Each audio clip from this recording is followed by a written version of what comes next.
ప్రధానంగా అంటే ఒక లీడర్‌గానే సక్సెస్ అనేది ఒక ఒక అంటే ప్రధానంగా చాలామంది విలేజ్‌లో గాని, లేదంటే ఒక గ్రూప్ ఏర్పడిన తర్వాత వాళ్ళు చెప్పడంలో కొంతమంది విఫలమవుతున్నారనే కోణంలో వస్తుంటది కదా సార్ మీ మధ్య చర్చ. ఓకే. ఓకే. ఎందుకు కొంతమంది సక్సెస్ అవుతారు, కొంతమంది విఫలం కావడం జరుగుతుంది సార్?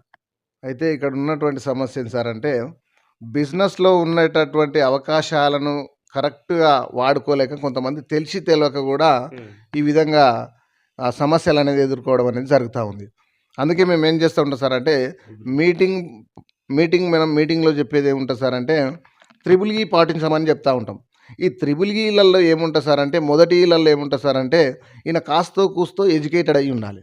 ఈ ఎడ్యుకేటెడ్ అయినటువంటి వ్యక్తికి ఏముంటది సార్ అంటే, ప్రెజెంట్, ఫ్యూచర్ ఏందన్న సంగతి ఈయనకు అర్థమైతది. కాబట్టి అటువంటి వ్యక్తి ఉండాలి.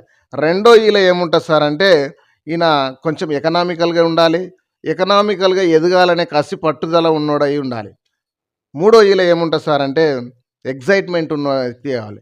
ఈ ఎక్సైట్‌మెంట్ ఉన్నటువంటి వ్యక్తి ఏముంటది సార్ అంటే, ఈయనకు చదువు రాకపోయినా పర్వాలేదు గానీ, ఈయన చెప్తే 10 మంది వింటరు అనేటటువంటిది వ్యక్తి అయి ఉండాలి. ఈ త్రిబుల్ ఈలల్లో ఏ ఈ లేని వ్యక్తిని తీసుకుంటే ఏముంటది సార్ అంటే, కొన్ని సమస్యలనేది ఎదుర్కోవాల్సి ఉంటది. అట్లా తెలిసి తెలవక కొంతమంది చెప్పడం ద్వారా ఇట్లా జరుగుతా ఉంటుంది. మేమేం చెప్తా ఉంటాం సార్ అంటే, ఖచ్చితంగా ఇవి పాటించాలి. ఇట్లా పాటిస్తేనే మనకు ముందుకెళ్ళడానికి ఈజీ అవకాశం ఉంటది గాబట్టి, ఒకవేళ చెప్పినా గూడా మేము సర్ది చెప్పడానికి అవకాశం ఉంటుంది.